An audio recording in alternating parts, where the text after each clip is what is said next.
그동안 저는 지난 탄핵 대선에 이어서 지방선거에 이르기까지 줄곧 이 정권은 언론 조작, 여론 조작을 통해서 정권을 창출하고 정권을 유지해왔다, 그런 주장을 해왔습니다.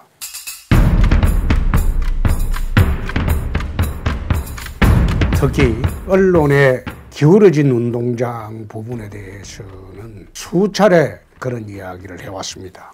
제가 TV 콩카콜라를 처음 시작한 것도 이러한 언론에 기울어진 운동장을 바로잡기 위해서 했다고도 말해왔습니다.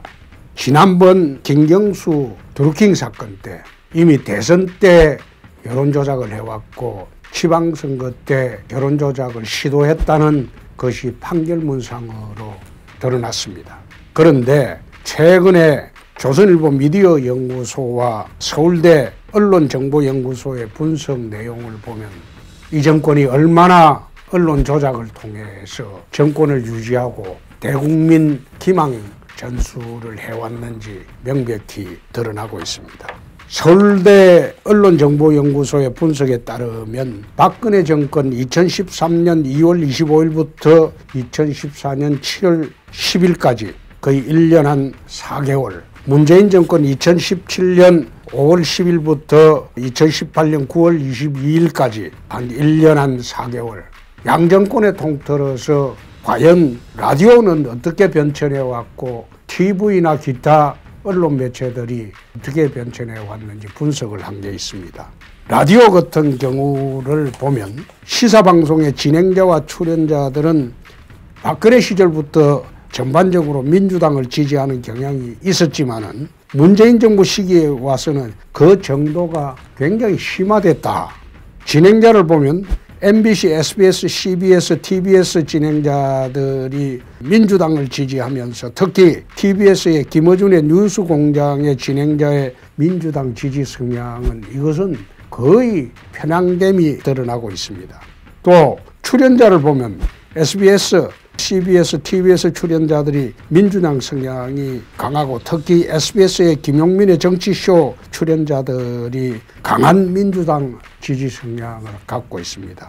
라디오 시사방송은 전반적으로 민주당 지지 성향을 갖고 있는 것으로 밝혀졌습니다. 박근혜 정부 시기는 정부 비판적이었고 문재인 정부 시기는 민주당 지지 성향이 강하게 나타나 있는 정권 옹호 방송으로 전락을 했다. 또 라디오의 수기성, 심도 있는 토론이 안 된다는 그런 뜻이죠. 수기성이 지수가 낮아서 다양한 논의가 이루어지지 못하고 있고 깊은 토론 없이 그냥 여당 지지 성향으로, 문정권 지지 성향으로 그렇게 보이고 있다. 그중에 이제 정론으로 보통 보고 있는 것은 김현정의 뉴스쇼가 비교성, 수기성이 높다고 그런 이야기를 하고 있습니다. 그러나 KBS 모든 프로그램은 모든 시기에 정부 변호성 방송을 했다고 합니다. 박근혜 때는 박근혜, 문재인 때는 문재인. 김어준의 뉴스공장과 김용민의 정치쇼는 가장 극단적인 문재인 정권의 우호 성향을 보이고 있다고 합니다. 그럼 TV를 한번 보겠습니다. 문 정권 이후에 인터뷰 대상자 중에 일반 시민 인터뷰는 거의 감소를 해버리고 정치인, 정치 관련은 굉장히 증가를 했습니다. 이게 5배 증가했다고 나와 있습니다.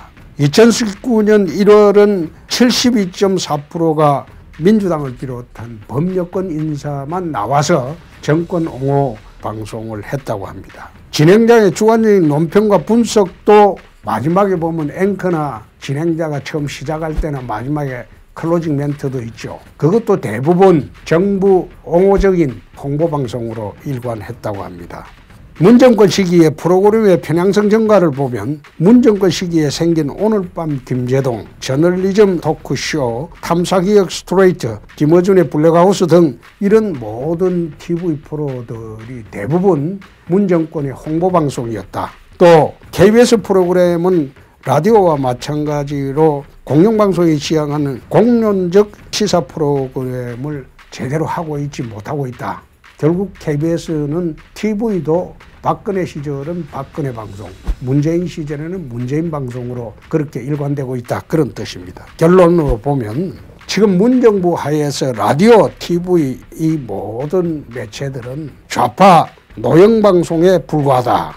그래서 확연히 제가 탄핵 때부터 지난 지방선거 때까지 주장해왔던 기울어진 운동장, 이게 라디오, TV는 명확해졌고, 나중에 이제 시간이 있으면 신문도 한번 해보겠습니다만은 라디오, TV는 지금은 사실상 볼 프로가 없다, 들을 프로도 없다, 그렇게 보여집니다.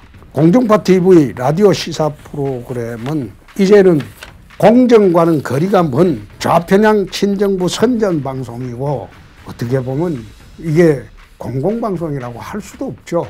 그래서 제가 괴벨스 언론이다, 괴벨스 공화국이다 쭉 이야기를 해왔습니다.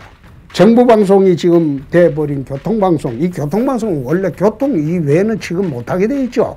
정치 시사 프로는.